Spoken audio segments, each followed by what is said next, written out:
Good afternoon, ladies and gentlemen. This is Sam Hayes speaking from the hangar of the Fleming Grant Airways Corporation. During recent years, the whole world has become more and more transportation conscious. News has constantly flashed the experiments in revolutionary methods of transportation. Gathered before me are foreign diplomats, civic dignitaries, high-ranking army officials, and distinguished industrial leaders, all here to witness the christening of the new mistress of the air, destined to make history in transatlantic air travel, the Wild Goose. During the past few years, we witnessed the steady growth of aviation from an experiment to a giant network of air routes. Many great names have been scrolled on the honor roll of aviation's march of progress. This afternoon, we are privileged to meet and hear from one of its pioneers, the builder of the Wild Goose, known in the industry as the grand old man of aviation, Mr. John P. Fleming. Mr. Fleming. Mr. Fleming, I'm sure all of us here, and as well as the radio audience, would like to hear about the Wild Goose and what you expect it will accomplish for aviation. Well, while transcontinental air travel is still in its experimental stages, I believe that in the Wild Goose we have a ship that will safely and comfortably carry passengers to and from Europe on a regular schedule. When do you plan to inaugurate this schedule? Upon the completion of my first test flight to Berlin and back. Do you plan to take passengers on this first flight? One. I shall be a star passenger. Are you going to pilot the ship yourself? Oh, no. Building them is one thing, flying them another. I've engaged the services of that distinguished flyer, Mr. Ace Martin, who with his assistant, Joe Randall, will pilot the ship. When do you plan to take off? Just as soon as the weatherman gives us the word. Now, is there anything else you'd like to tell us, Mr. Fleming? Nothing except that I should like to introduce the one whose constant encouragement has been my greatest aid in this new venture, my wife. Also, my junior partner, Mr. Sidney Grant. Thank you very much, Mr. Fleming. Thank you, Mr. Hayes. And happy landing. See, the conquering hero comes. Sound the trumpet. Beat the drums. The noisiest drum has nothing in it but air. This, my friend, is an occasion. Let's have some dignity. Oh, well, it's Colonel Gimpy. Hello, Colonel. Pardon me, sir. Has Madam yet christened the Wild Goose? No, not yet, Colonel. I'm sorry to have been detained. You may proceed. Just a harmless eccentric. He thinks he's a colonel. He's been hanging around the field for months. The boys think he brings luck. Colonel, Mr. Hayes. How do you do, Colonel? I'm happy to be in time, and I may consider being kind enough to speak over the air. What would you like to say, Colonel? Oh, I shall speak about cabbages and kings and various things. It's nice, isn't it? About kings and cabbages and various... Careful, Colonel. Now, say just what I tell you. I will. Ladies and gentlemen, we have a late arrival, Colonel Gimpy, who I've just learned is a familiar character around the airport. I'm the mascot. Oh, I'm sorry, Colonel. Colonel had just informed me that he's the mascot. Now, Colonel, this is all you must say. I'm happy to be here. Must say I'm happy to be here. And good luck to the Wild Goose. And good luck to the Wild Goose. All ready? Happy to be here, and good luck to the Wild Goose. I built the Wild Goose so I could fly to my country and rejoin my cavalry regiment, because I'm the chief trumpeter, the chief of all the trumpeters, and they cannot charge without me. And now I shall speak about cabbages thank you and kings very much, and various Colonel. That's very things. nice. Thank you a lot. Hooray! All right, Hooray! Colonel, thank you. All right. Ladies and gentlemen, that was Colonel Gimpy, the mascot at the airport. Oh, Mr. Martin. Miss Gomez has been most anxious to meet you. Miss Gomez, Mr. Ace Martin. How do you do, Miss Gomez? How do you do, Mr. Martin? Well, ladies and gentlemen, that famous daredevil flying organization, the Top Gallants, have just arrived. They're appearing here today in honor of their most distinguished members, Mr. Fleming, Mr. Grant, and Mr. Ace Martin. I want you to hear these death defiers sing. They're great. Cling to the Top Gallants. Cling to the Top Gallants. Though we don't know who's the next to go, expects to go.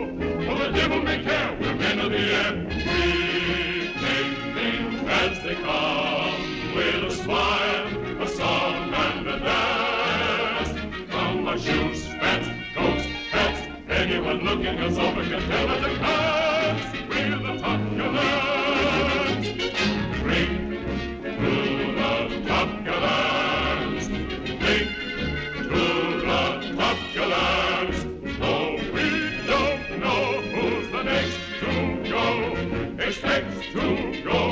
For the devil may care, we're men of the air. We take things as they come, with a smile, a song, and a dance. From our shoes, spats, coats, hats, anyone looking us over can tell at a glance we're the Top Gallants.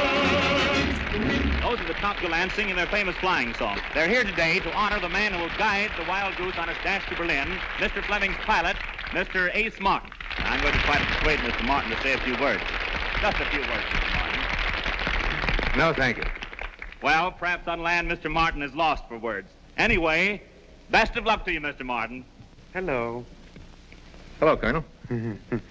That really was a magnificent speech.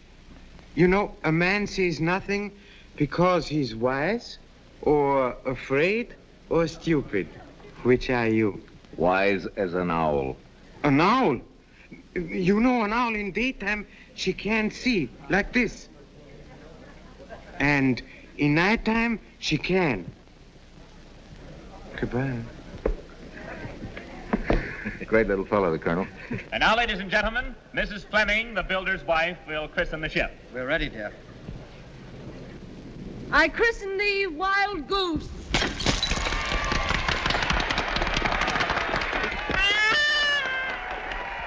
Hooray!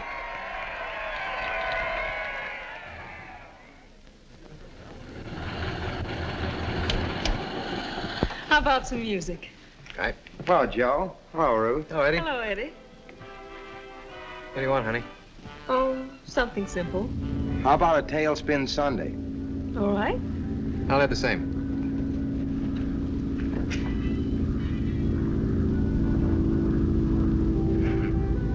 Won't be long before I'll be up there, on my way to Berlin. Joy, I'm scared. I'm beginning to wish you weren't going. I guess that tells me something, even if you hadn't meant to. Don't it? Well, naturally, I don't want anything to happen to you. When the company starts flights to Berlin, maybe someday we'll fly over on our honeymoon. And I'll be the pilot. How about it? Maybe. Oh, that's swell. But you're a long way from being a pilot yet. Oh, I don't know so much about that. What do you think Ace Martin's been grooming me for, huh? What was I a couple of months ago? A grease monkey. Ace likes my work and breaks me in for his mechanic. Even lets me sleep in his apartments night so he can give me talks on navigation. Now he thinks I'm good enough to fly to Berlin with him. Must be some reason for all that, and if it ain't because I got the makings of a good pilot, then what? I know he's terribly fond of you. Maybe I wouldn't go to town for him, too. He's the greatest flyer that ever lived, and the best friend. So what do you say, honey? You want to get engaged? Who are you proposing for? Ace Martin or yourself? Well, now...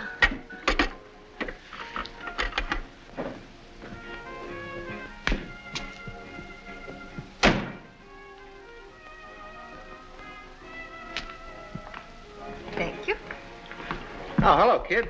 Hello, Mr. Martin. I want you to meet Miss Ruth Franklin, my fiancée. Why, Joe. Oh, how do you do, Ruth? Congratulations. You got a swell guy in Joe when he's in the air. Of course, I don't get a chance to see much of him on the ground, except the apartment when he comes home nights, late. She knows where I am. Oh, yeah? Did you know he came home last night with his lips all over his chin, 2 big red gashes above his eye? I've heard how you love to tease, Mr. Martin. Oh, no, Ruth. I know a lot about you. Let's see. You lunch at the Canary Drugstore, chicken sandwich and a malted milk. You dine at a little red ink joint on 51st Street. You like spaghetti. On warm nights, you like to sit on a bench on Riverside Drive. Cold nights, you like to go dancing. But you always go home at 11:30 sharp. 10 minutes later is when I start to hear about you. Tell you another thing. You work in a filing room of the trucks and aircraft plant. You have no assistant, you're overworked, and you're kept there after everyone else is gone. Correct? And that's where Joey comes in. He comes and waits for me. Well, that's where I come in, too. A watchman gets my good cigars for keeping his mouth shut. Oh, boss, you said I could help myself. Sure I did. Now that I've met Miss Franklin, I think that watchman's going to start smoking better cigars. Well, goodbye, Ruth. See you later, kid. I'm going to go get something to eat.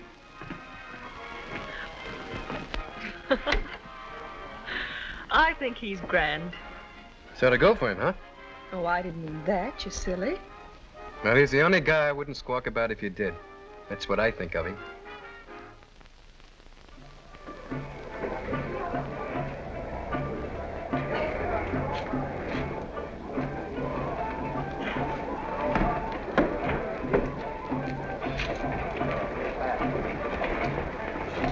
Hello. Good evening, Colonel. The usual? Uh-huh.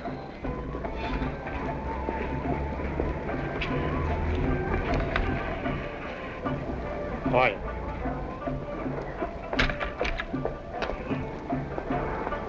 Cabbages and kings are marvelous things.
Good evening, Baron.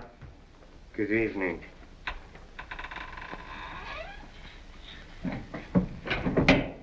Did Operative 30 get here yet? Not yet, Baron. Have him come in when he does.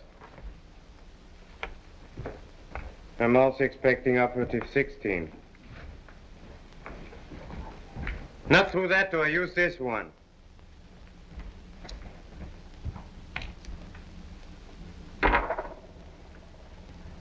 Anything new at the airport today? Yes, quite a good deal. Nothing wrong, I hope. No, nothing. Except that I fear we've been betrayed by one of our own men.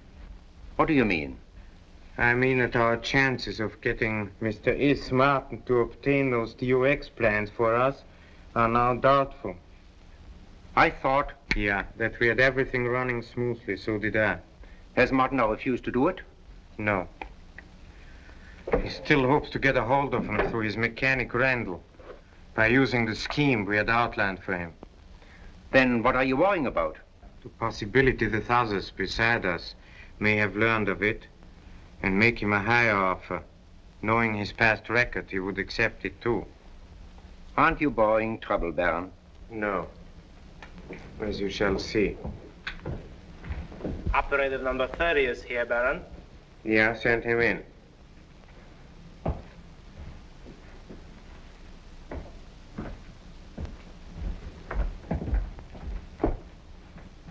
Good evening, Baron. Good evening. Beautifully cut coat you have on. Thank you, Baron. You should compliment your tailor. You and your lady friend were the most distinguished couple at the christening this afternoon. Thank you, Baron. You were there in line of duty, weren't you? Yes, Baron. Carrying out your orders.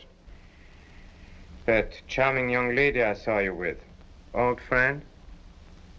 I've known her for some weeks. She's Senorita Gomez. Hmm. Her father is a planter in Havana.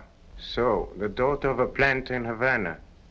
She's, of course, unaware of your identity. Oh, absolutely, Baron. Affirmative. Number 16 is here, Baron. Come in.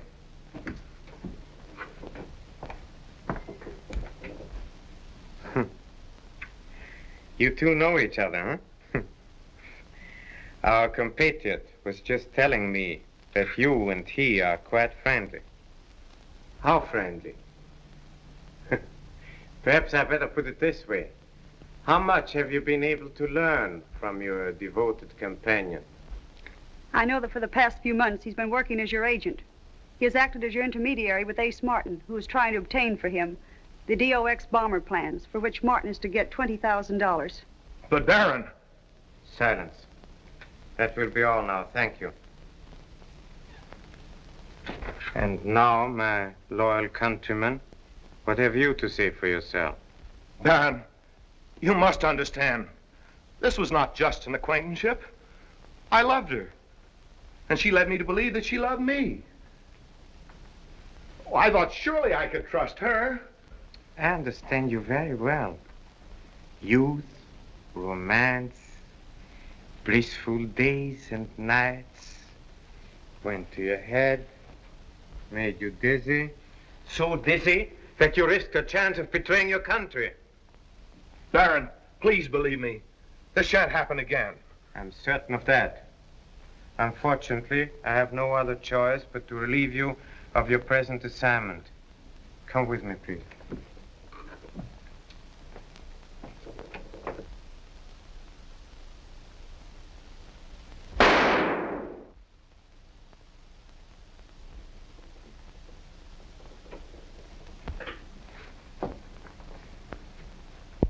Weaklings, blunderers.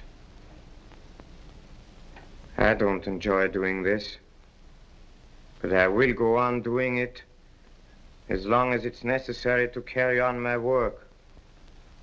The work for our country, to which I have dedicated my life. Send for Operative 77 from Washington at once.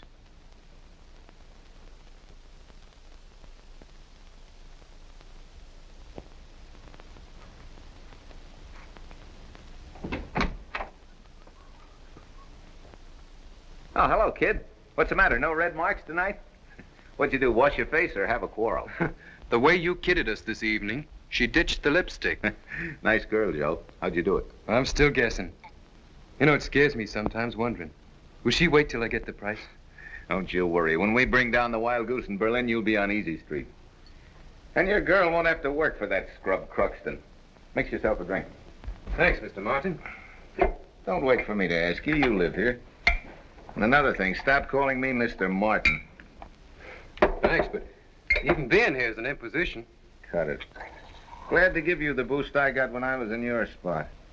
I never knew anybody ever got behind you, Mr. Martin. Ace? Yeah, he's dead now. He put me through Trinity Tech. Trinity Tech? Then you're an engineer, so you ought to be building airplanes. Something in that. Anyway, that kind of work right now brings up something I'm trying to forget. Sorry I brought it up, Ace. While we're on it, let me give you a tip. The minute you can support that nice girl of yours in an inexpensive home, you hop to it. Don't wait around for this luxury stuff. That's where I stub my toe. Come here, I want to show you something.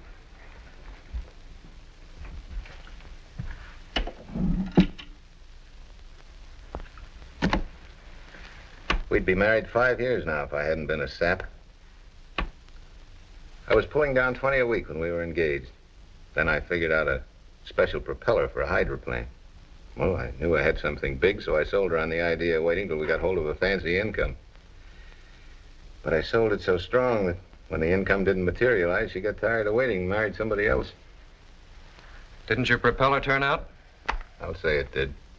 But not for me. Where's my drink? The other room. Yeah. Somebody swipe your idea? Oh, the same old story. Sucker inventor and a smart businessman. Better make yourself a nightcap. Thanks. You don't mind telling it, I'd like to hear about it. Yeah?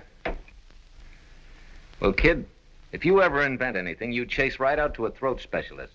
Get him to fix you up so you can't talk. Oh, you spilled your idea. All over New York. I'd spend 12 or 14 hours working on it, and I'd go out and tell the whole world about it. Well, one day I ran across Mr. Cruxton. You mean Ruth's boss? Yeah, that's the guy. Asked me to bring my plans around. Said he wanted to give them a little study. Well, not knowing any better, like a fool, I left him. So? Oh, the usual formula. Next time I called, he said he was still studying them, but I'd know in a day or two.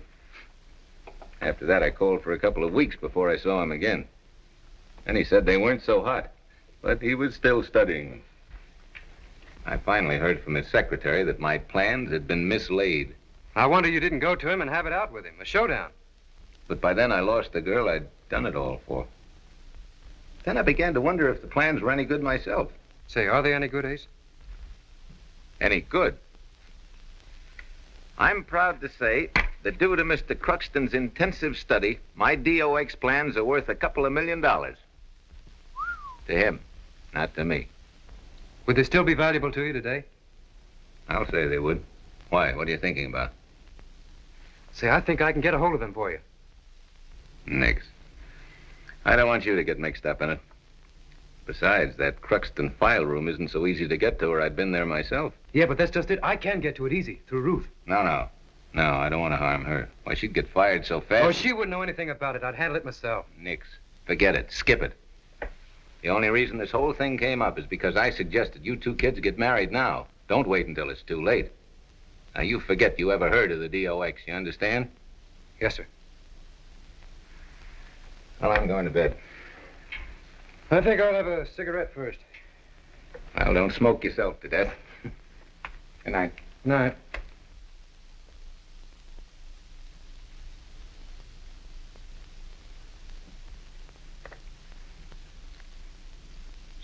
DOX.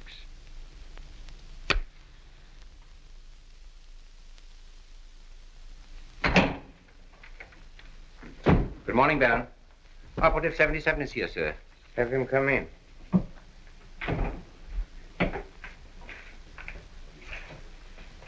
Good morning. Good morning, Baron. I didn't know you were in America. I've been here many months. I came over here in a very important mission. So important that if I failed, they would expect me to resign. I am completely at your service, sir. Thank you. We are after the plans of the DOX bomber plane, which are in possession of the Cruxton Aircraft Company. I know the plant well. A very difficult place for operatives to get into. They won't hire foreigners. Money gets in anywhere. Baron, are you aware that practically every war office in the world is offering a tremendous reward for those plans? That's the point. Extreme secrecy and speed. Have you made much progress? Yes. We are putting our money on a man who'll undoubtedly manage it. Only, I don't trust him. May I ask who he is? Ace Martin, the flyer. Ah, yes, I know of him. Clever fellow. Of course, you understand that he's in espionage merely for the profit. Exactly. Arrange a meeting at once and test him in the usual manner. Very well, Baron. Is that all? Yes, thank you.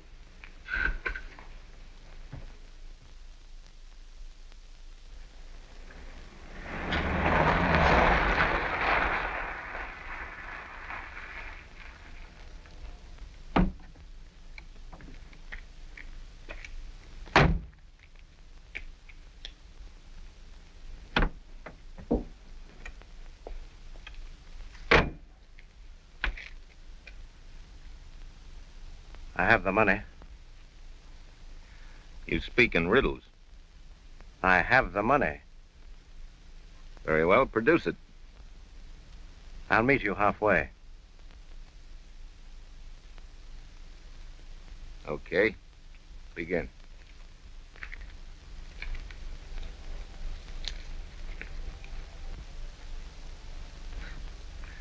What's on your mind? Have a cigarette, Martin? Thanks.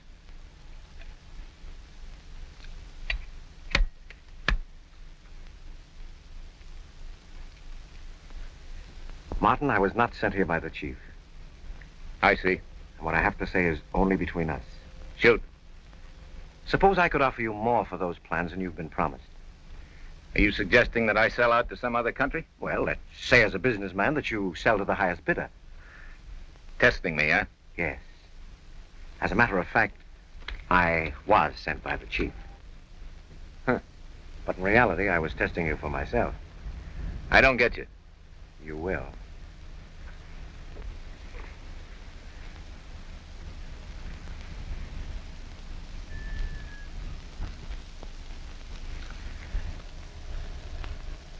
Oh. I'm beginning to see daylight. You're supposed to be a loyal agent of the chief's, whoever he is. That means you're a loyal subject of his country, whatever that is. But in reality, you're an agent for your own country. Precisely that. What is your country? For the moment, we'll refer to it as country number 2. What's your proposition? It's quite simple. Country number 1 has appointed me as intermediary to pay you the $20,000 when you deliver the plans. Now, that money I'll bring you, and it's all yours for your trouble. Where do you come in? My country, that is, country number 2, has authorized me to pay you triple the amount, but on one condition. What is it? At the moment you get them, you deliver the plans and myself to my homeland by plane. I see. You're afraid country number 1 will put the Indian sign on you. Exactly. Where is your country? Not far from the destination of your proposed flight. Oh, you mean you want me to take you with me on my flight in the Wild Goose? Do you suppose that could be arranged with Mr. Fleming? Yes. Yes, I think it could. Then it's a deal? It's a deal.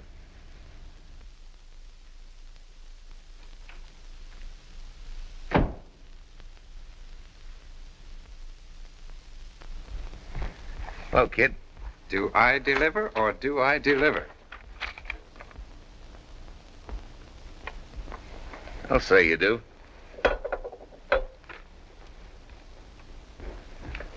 Well. Been a long time since I laid eyes on those babies. Kid, I don't know how to thank you, but I'll reciprocate someday. Oh, forget it. After all you've done for me, nothing to it anyway. How'd you get away with it? Just like I thought I would. I'm up there waiting around for Ruth. The big filing vault's open, so Ruth steps out for a moment, and I stroll in, just like I was looking around. I see a little drawer marked DOX and pull it out. There before me is the envelope. I stick it in my pocket, shut the door, and saunter out. Where was Ruth? Busy with her lipstick? How's that? That's right. Your face is all gashed up again. Felt kind of queer for a moment swiping something. I guess the fellow's got a right to swipe what's his own, and after all, I was acting for you. Don't you worry about that. If there's any criticism, I get it. It was my idea. I think I'll put this in the safe. I wouldn't say anything to Ruth about this. It'll just make her feel uncomfortable. Sure. Of course, she'll hear about it when you put your claim in. Yeah, we'll all hear about it in a big way, kid, and you'll get yours, no fooling. No, don't bother about that, Ace. I mean it.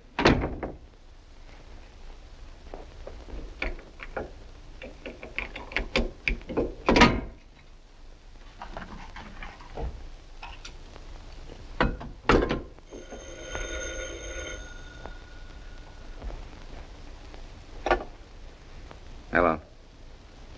Yeah, this is Ace Martin. Who? Oh, yeah. Yeah, he got home. Did he get them? Yeah. Now listen, as soon as Fleming's ready to take off, I'll get in touch with you. Don't worry. Okay, good night. Well, did he accept your offer? On the contrary.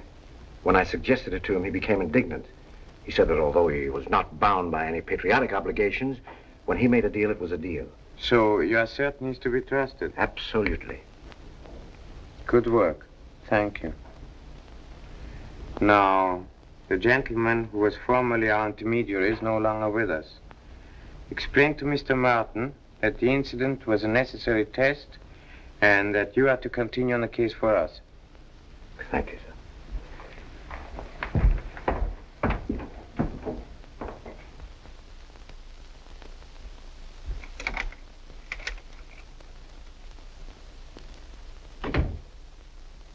Matthews!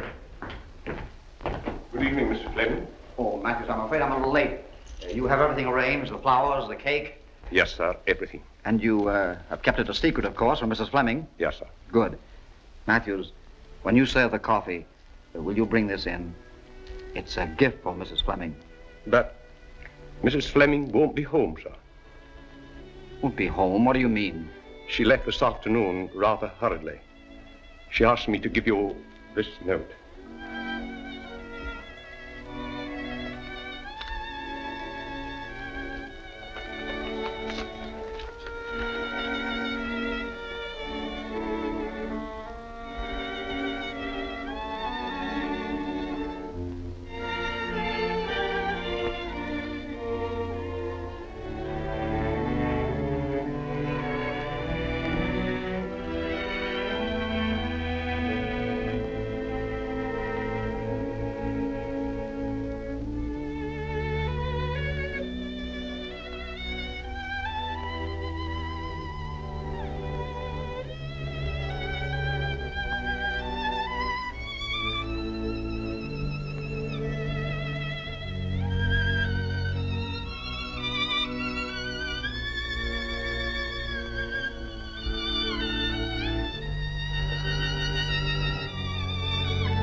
Hello, Ace.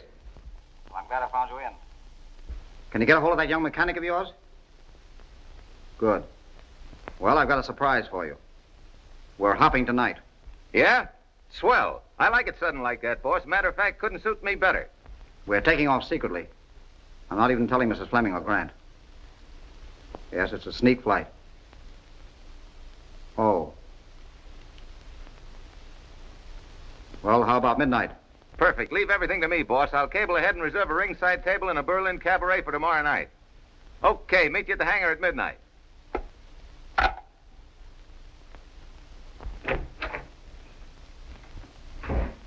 Ah, what are you dialing up for? You know how love is, especially on Wednesday night. You don't get annoyed if the milkman gets here first. You know where you'll be when the milkman comes? Sure. On a bench on Riverside Drive, floating on clouds. You'll be floating on clouds, all right, 600 miles out over the Atlantic. We taking off? Midnight sharp. Yahoo! 9 o'clock. Just got time to tell Ruth. Wait a minute. You can tell Ruth from Berlin tomorrow night. The takeoff's secret. Everything's under your hat. But I gotta tell her something. We got a date. You can explain from Berlin. Do you get it? Okay. Now, look, I want you to chase down to the Times drugstore. Pick up a package I'll phone for, then get out to the airport as quick as you can. All right, beat it. Don't we pack? Yeah, I'll pack your toothbrush. On your way. Okay. This is how I like it.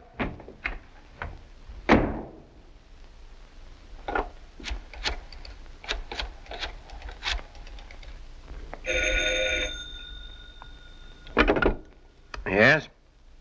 Oh, it's you. Now, look, we're leaving tonight. Meet me on the Tower Road at 10:30, the same place. Come along and bring in the dough. Did you arrange it with Fleming? No, I'll fix it with him at the hangar. Now, we get a move on. All right, I'll see you later.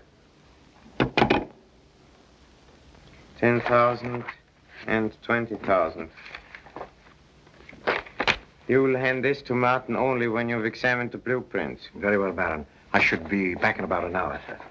Just a moment. We'll go with you in the car. Why, but Baron, if he should see others with me in the car, why... I'll manage that. You may need protection, huh?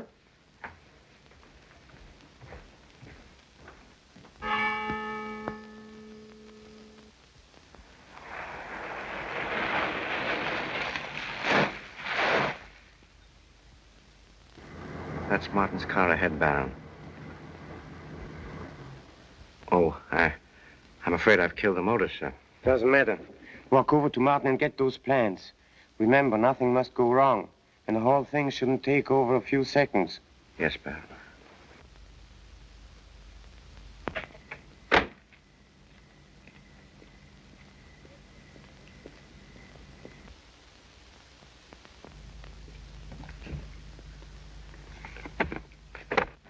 Don't move. The chief, he's got me covered. We must hurry. Why, you double-crosser, so you thought you'd bring them along and put the Indian sign on me, huh? Well, here's yours.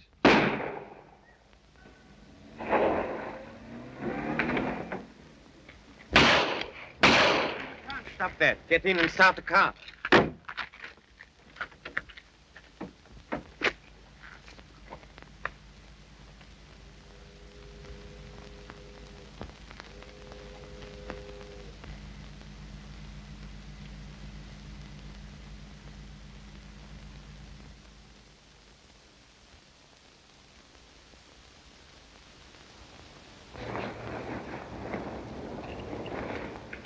Wonder if that guy Fleming's gonna be late. What's the odds? We got all night. Yeah, well, he better not be, or we'll hop without him. Gee, you're sweating like a bull. Yeah? Well, you would be, too, if you had your heart set on this like I have. Nobody's gonna stop us. Yeah, you can play that bet across the board. Come on.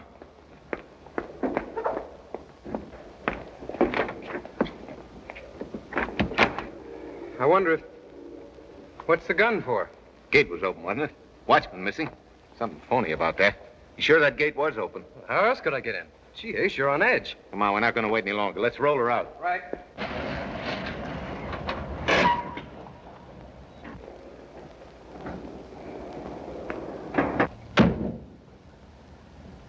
Wait a minute. Here comes Fleming now. Hello, boys. Are we all set? All set. Let's get going. Well, I'll get dressed in a minute. Where's my suit? You can change inside. When we got here, the gate was open. The night watchman was missing. He may be talking to reporters. What would he know? Well, he might have seen the gas tank being wheeled in. Come on, let's go.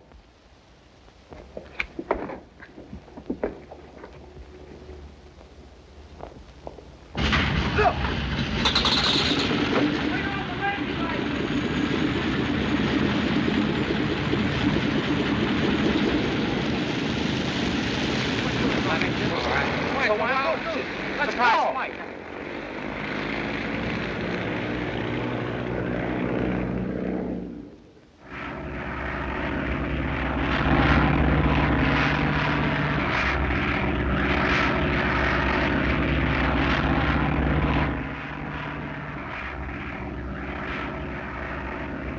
What time is it?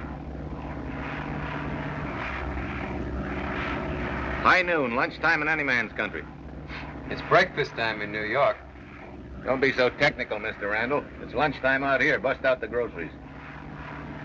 What's our position, Ace? About 1,500 miles out of New York. This coffee mill's still grinding them out. I'm afraid you turned out quite a crate. Still a little tail-heavy, though. I can't understand that. Help yourself. No, thanks. What's the matter? Don't you feel well? No, I'm all right.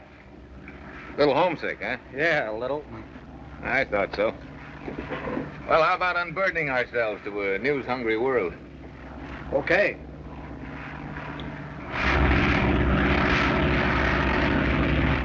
KHABQ, calling Atlantic Airport.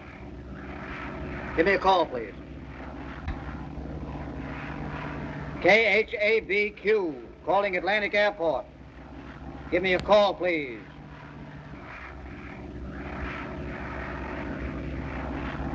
KHABQ, calling Atlantic Airport. Give me a call, please. That's strange. No answer. Better check your transmitter. Maybe they're not getting you.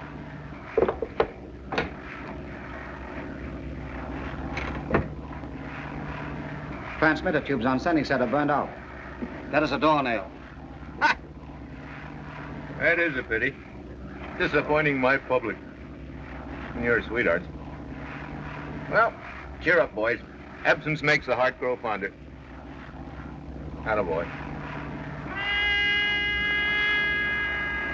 You hear something? Yeah. Ship's haunted.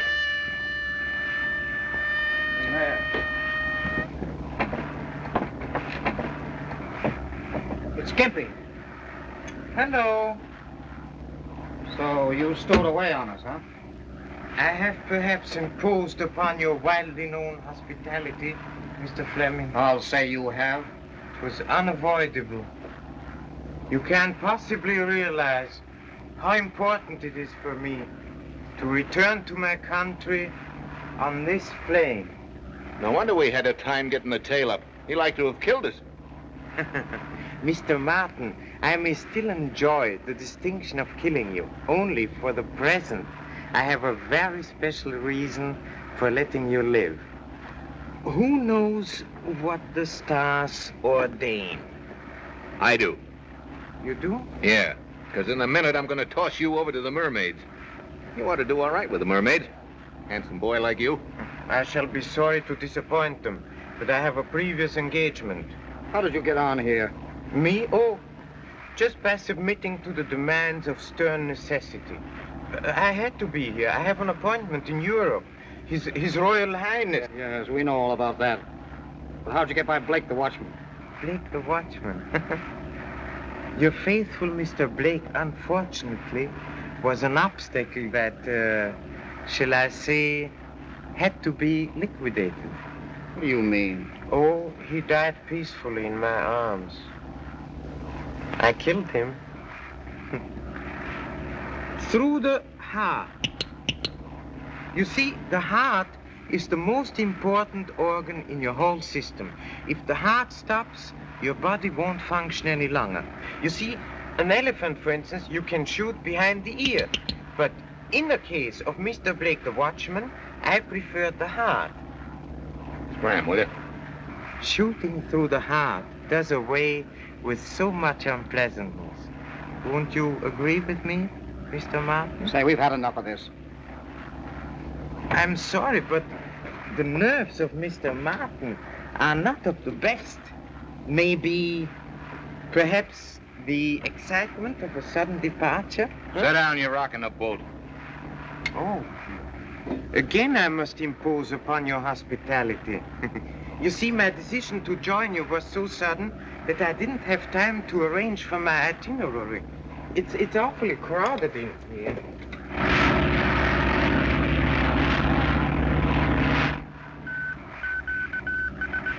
News flashes of the day by the Macklin Company. Since 6 o'clock this morning, no word has been received from the Wild Goose, now en route over the Atlantic. Millions of men, women, and children wait breathlessly in the hope that this is not due to any misfortune that might have befallen Mr. Fleming, the owner, and his intrepid associates, Ace Martin and Joe Randall. If you are listening in, Mr. Fleming, good luck and Godspeed. Why is my name not mentioned? Get in touch with them at once. At once, please. A flash. Police have found a man dead on Tower Road, shot through the heart early this morning. Papers found on the body indicated that the man might have been a Secret Service agent of a foreign country. The United States Supreme Court is expected to hand down I was there. I saw it. I see it all clearly now. Very neat murder. Quiet, Colonel, quiet. Turn that thing off before he drives me mad. Madness, Mr. Martin, is a very common malady.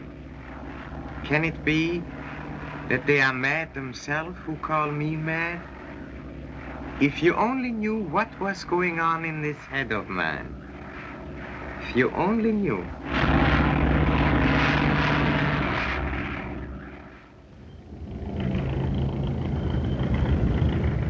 She's usually here on the dot, fellas. Here she comes now. Come on, Bill, now make this good. You go on. Let's get a good picture. Sit good. All right, I'll get her over here in this way.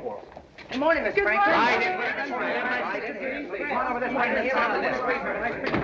All we want to do is take a look at the picture, Miss Franklin. All right, it won't hurt a bit. Hit up. All right, smile, please. Shoot. Okay, boys. Thank you, Miss Franklin. Oh, isn't it exciting? It's terribly thrilling. Are you happy? Oh, yes. Would you mind giving me your autograph, Miss Franklin? Sure, Bunky, later. Gee, thanks.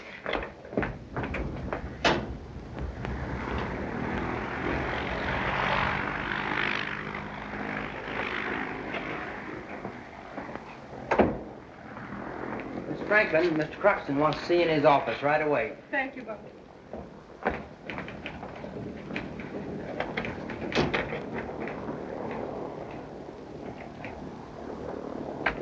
Oh, good morning, Ruth. Good morning, Mr. Croxton. I've sent for you, Ruth, to... Oh, this is Mr. Harrington of the War Department, Miss Franklin. How do you do? We're in a little trouble, and Mr. Harrington wants to ask you some questions. Won't you sit down? Here. Miss Franklin, you're in charge of the filing vault, I believe. Yes. And you've been working there after hours of late, have you not? Yes, for the past month, I've been kept late about twice a week. And until you leave, you're practically alone in that room. Yes, I'm always the last one there to close a safe. Miss Franklin, did you have a visitor last Monday night? Yes, Mr. Randall called for me. He often does. I have Mr. Cruxton's permission. You're a very close friend of Mr. Randall's, are you not? Yes, we're engaged. On last Monday night, was he alone in the room with you? Well, yes. Did you notice what he was doing? Not particularly. I was busy with my work. He usually sits around or walks up and down. Will you please tell me what this is about? Just a moment, Miss Franklin. You say he walked about the room. Did you see him walk into the filing vault? Why, of course not. What are you driving at? Is there something missing? An envelope containing valuable blueprints of vital interest to the War Department is missing from that safe. What in the world would Joe Randall know about things like that? He's a flyer. Is that all you can tell us, Miss Franklin? Absolutely. I'm sorry, but it's not enough. You will have to come along for further questioning.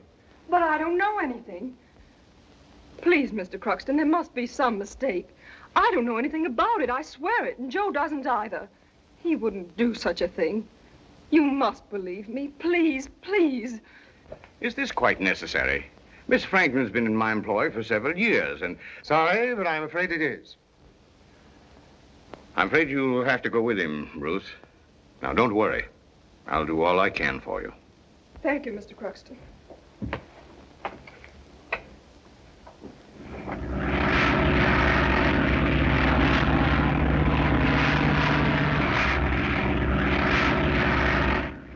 Will this clammy fog ever let up? I've had plenty of it, too.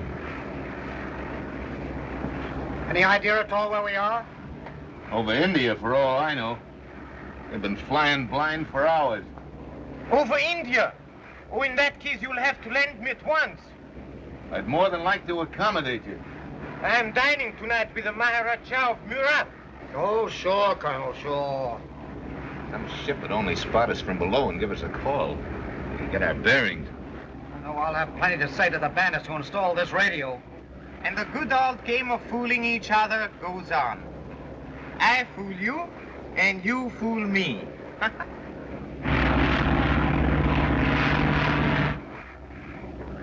Time for that news reporter again, Mr. Fleming. News flashes by the Macklin Company. At noon hour today, 3,000 textile workers of the Railway Underwear Mill walked out on strike. A spokesman for the workers said, no money, no undies. Still no word as yet from the Wild Goose or from passing ships at sea. Considerable alarm is being felt in view of Uncle Sam's weatherman reporting storms off the Irish coast. I thought this was India. Flash! The beginning of a scandal which may involve a famous personage in aviation circles was unearthed today by your snooping reporter. The source of this information has been carefully checked. Quiet, please. Quiet, please. Substantiated. A young woman employee of the Cruxton Aircraft Company is under arrest and is being detained by authorities. To say more would be telling, but your reporter has a word for this young woman's boyfriend, should he be listening. For whom did you get that envelope? For whom, huh? And here's the stock market report. I could answer that question, but why should I tell you? Pipe down. With pleasure. In a company of fools, a mental giant always sounds ridiculous. Well, if you fellas don't mind, I think I'll go and get some rest. Okay, boss.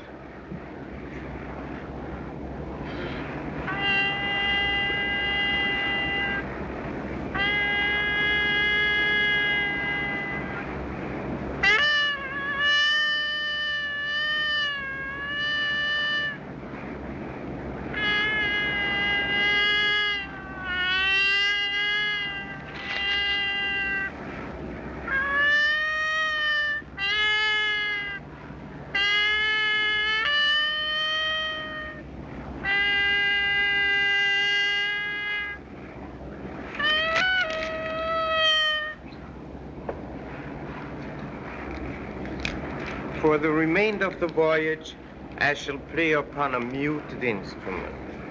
Going sour on that noise yourself, huh? You're not so goofy.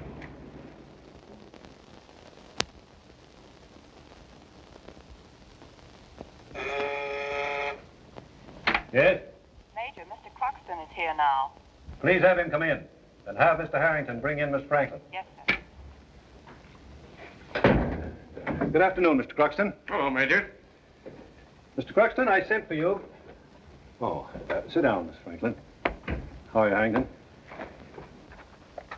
Mr. Croxton, we're convinced that those plans were stolen by Joe Randall and turned over to Ace Martin. Randall was unwittingly and innocently drawn into this through Martin's diabolical scheming.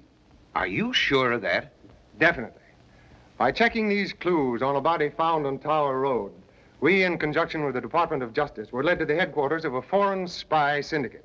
There we arrested 2 men. On a promise of protection until they were being deported, they agreed to talk, which they did. Then, being dead certain the plans were on the Wild Goose, we cabled every American merchant marine vessel on the Atlantic to be on the lookout for the airship. We also stationed our men at the airport in Berlin with instructions to take Martin into custody when he arrived. But Martin is not headed for Berlin. How do you know that? A message in code from one of our vessels on the South Atlantic informs us that they definitely sighted the Wild Goose. Judging from the vessel's position, Martin is flying 500 miles off his course. It may be that they're lost, but it may be deliberate. At any rate, I'm afraid we haven't a chance to recover those plans before Martin can dispose of them to some foreign power. Major, you said you believed Joe to be innocent, didn't you? Well, if he would bring those plans back, would his name be clear? Yes. Then why don't you let me speak to him? Over the radio, I mean. Why, Please, Major. I'll talk to him. I'll tell him how Martin has used him and how much those plans mean to his country. He'll get them. I know he will. That'd be a good idea, Major. A chance worth taking.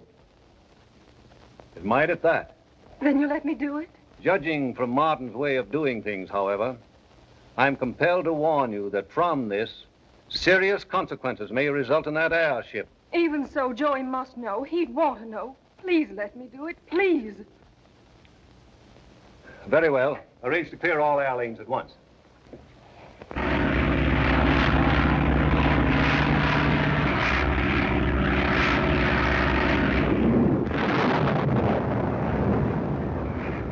Pretty rough weather, Ace.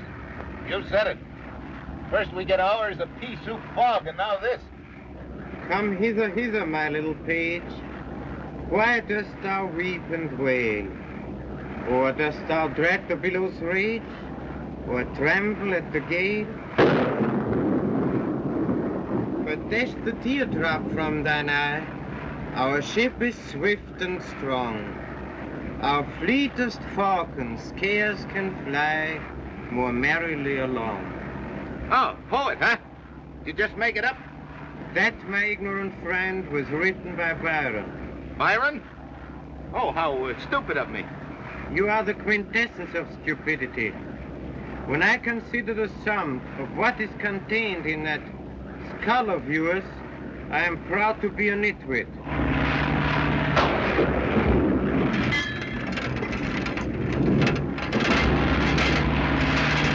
What's wrong now? The gas cap has come loose. Take it over.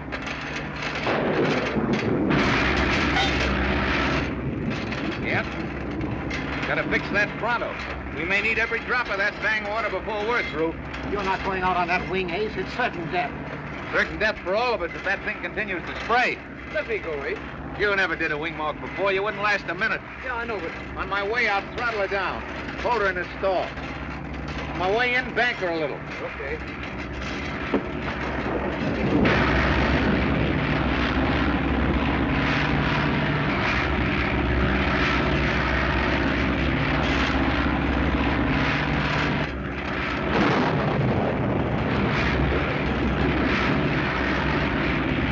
As much as I despise Mr. Martin, I must admire his courage.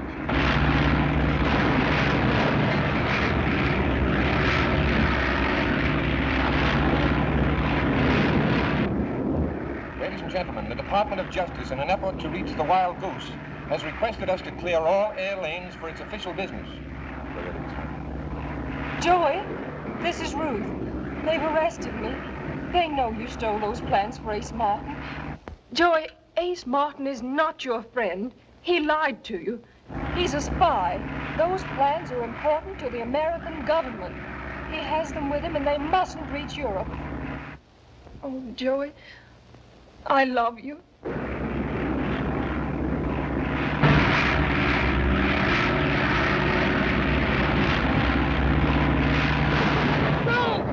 I'm gonna throw him off! Oh, go easy! He made me get those plans for him. He said they were his.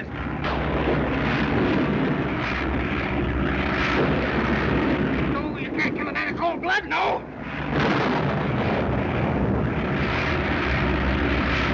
Don't be a fool! Listen! He's got the plans in his pocket. Wait until he comes back! Okay, Joe, stop it! Okay.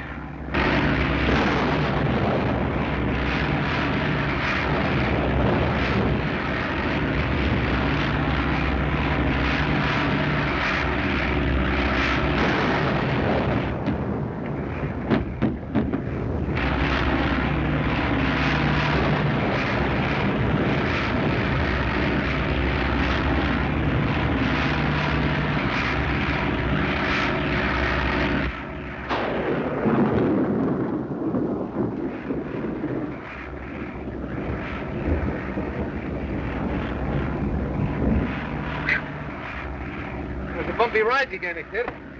Thought I was gone for a minute. What ails you? So you tried to play me for a sucker. Huh? Steady, Joe. Those plans you made me steal, they belong to the government. You knew it. What started all this? Message over the radio from Miss Franklin. Is this humor? Hardly, Martin. This is no place for trouble. You better hand them over. My plans? Joe knows they're my plans. Let's see them. Yes, let's see them. Well? Have you gone nuts? Hand them over.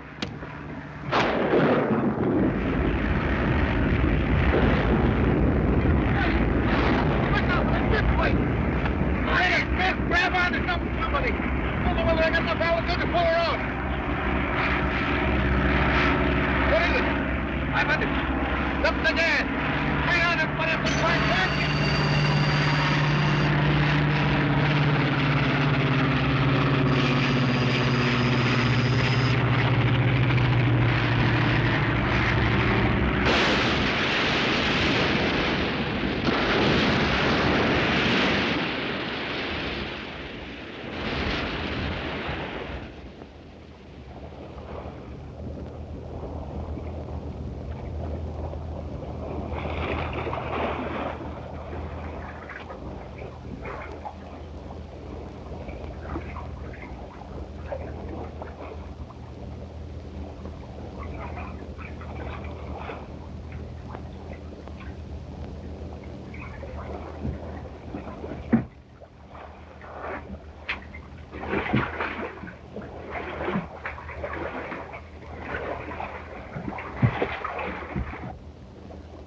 How about some more ice water for these lamps of mine? They're like two hot coals. I hope they burn through your skull. Don't worry. They probably will. These lamps of mine will never see daylight again. One of you other guys soak this bandage? I don't know which is more merciful. Refusing to help you or telling you there's no more water. Oh, that's it. Thanks. Maybe that was the kid's way of telling me the same thing. Yeah? If I had my way, I'd wash your eyes out with salt water. Okay. Can't say I blame him much. What's the use, Joe? Stewing won't get you anything. I'm not stewing. Doesn't the futility of all this strike you gentlemen as amusing? Not amusing enough for you to start tooting that horn of yours, I hope. I seemed to lose my talent for the instrument when the ship crashed. Yeah. Certainly sobered you up. Wouldn't it be funny, Colonel, if this crack-up knocked some of those maggots off your brain? Yes, very funny. Martin. Oh. Sorry, Colonel. I didn't mean to hurt your feelings. Just wanted to keep talking. What are you doing, boss? Trying to fix this old melodeon. Knock off. When lightning strikes those things, they're out for good. Well, at least it keeps my mind off things. Uh-huh. What's occupying your mind, Colonel? Oh, contemplating the wonder of the firmament and thankful to the stars for keeping the sea so peaceful. Well, you needn't thank them for me. And just as soon they played leapfrog with each other. I don't want to go out in a bathtub. Give me a storm, roughhouse, excitement.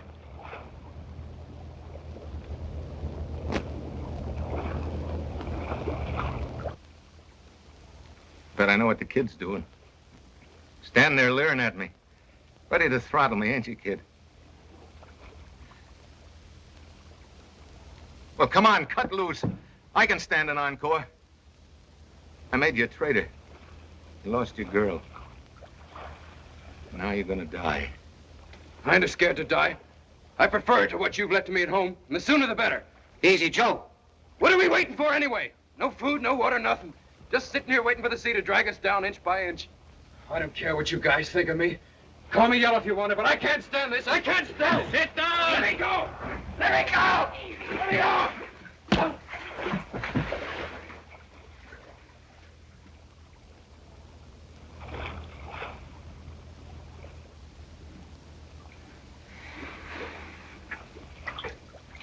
She's souping it up like a sponge. Yeah, about 2 feet in the last hour. Won't be long now. Are you ready, Colonel? Uh-huh. Go.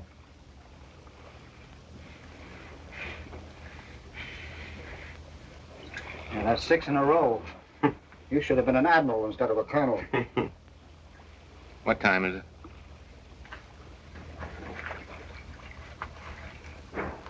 $10:30. We're a long way from where we were last night at 10:30. Let's see. What was I doing? Possibly I could tell you. You've been reading the stars again, eh? All right, go on, tell me. I was watching you with one of my men from the rear car as you killed Operative 77 on Tower Road. It was deftly done. Well, I'll be a ward on a monkey's uncle. Don't tell me I'm here with the chief. Chief of what? What, this is the guy I had Joe steal the papers for. Is this rich?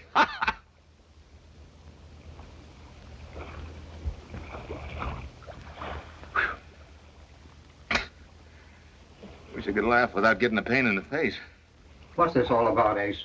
Why, this guy is some big muckety-muck in some back alley country in Europe. I'll thank you to respect my country as I do yours. No offense meant, pal. So you're both spies. Murdering, double-crossing spies. Our activities were similar, only our motives were different. Hey, what the devil is your real name, anyway? Baron Rudolf Maximilian Tager. Ah, quite a title. I think you got something there, Baron. Oh, we're proud to have you with us. Hey, look, why don't we all get together? Tell one another why we're here. We might whip this into a nice little drowning party. Come on, let's all gather around the stove and unburden ourselves. Fleming, you're first. You've been a flat tire ever since we started. I'm afraid I have nothing to contribute. Oh, being sermonized. No, you got me all wrong, Ace. Well, then, why has your chin been at half-mast all the way? Don't mind my worthy colleague, Mr. Fleming. He hasn't learned to recognize tragedy on a man's face. Am I correct in thinking you'll welcome this too? Don't be a sap, Baron. Any man that'd welcome this ought to have his head examined, even after he's dead. As a matter of fact, Ace, I do. Now, don't you start telling us that your name isn't Fleming, and that you're running away because they found counterfeit money on you. No, not running away. Pursuing. Pursuing? Who? My wife. I don't get you.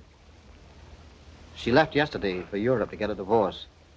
When I found it out, I could think of only one thing to do. To get to her and reason with her. Therefore, my sudden decision to leave last night. Oh, hard luck. I'm sorry, boss. Oh, that's all right, Ace. It took a crack up to make me realize that no matter what I do, she's out of my life for good. So, you see, strangely enough, I do welcome this. Well, I guess that accounts for everybody. Barron's a red-hot patriot. Fleming's a subject for the Winchell column, and the kid's a man without a country. Me. How would you like your gravestone inscribed? Here lies Ace Martin, born bad and grew up worse. Lived for the fun of it and died laughing. I'd consider my career complete if I could have a drink. Oh, I forgot. Well, how about a smoke, then? There's 4 left. 1 for each of us. Thanks, boy. Look! I think I see a light. I've been seeing a million. There it is.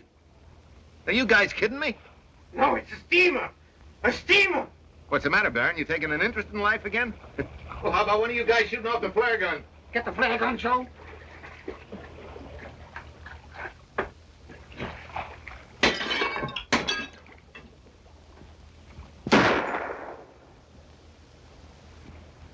Captain.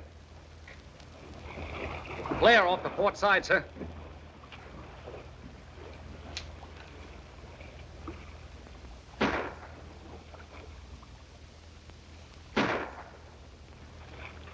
Stand by the Lorre boat. Man a boat. Full speed ahead. This crate will never stay up until that ship gets here. We'll break out the life belts then. Go ahead, Joe.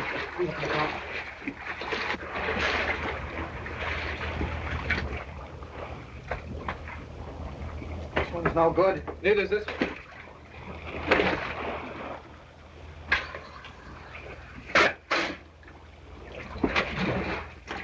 There's only one. Well, ain't that ducky? Well, women and children first. I regret, gentlemen, that the duty to my country forces me to take this step. Kindly hand over that belt. Better give it to him, Joe. What's this all about? In fairness to you, Mr. Martin, I must warn you that I'm armed. Yeah? With that toy pistol, eh? It's a real one this time. Let me have those plans, please. Don't do it, Ace. What's the odds, kid? One peep out of you, Baron Rudolph Maximilian Tiger, and you'll be face to face with your illustrious ancestors. Pay the company anything. Kid, come here, quick. Take these plans and put them in your pocket. Hurry up. Now get into that lifeboat. Hurry up. Go ahead, kid. It's okay. Nice flying, boss. You all set? Yeah. Now beat it. Thanks, Ace. Skip it. Give my regards to Ruth. Goodbye. Goodbye, Mr. Fleming. Goodbye.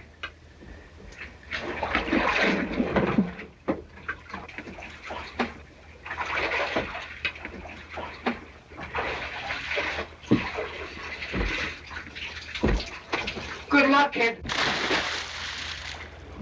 Is he gone? Yes, he's on his way. Baron.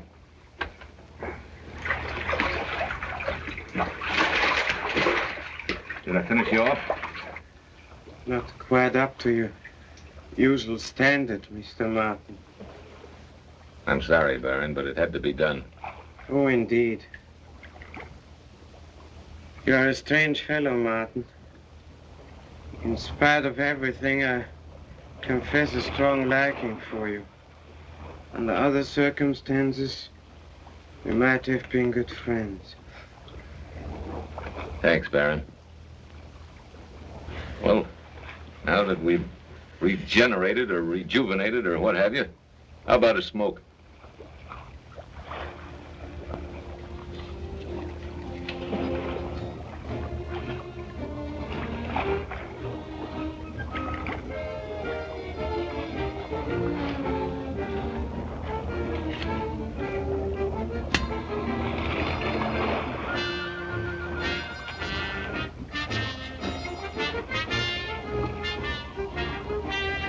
Three on a match. You superstitious, Baron? Yes. Only about men who are born bad and grow up worse.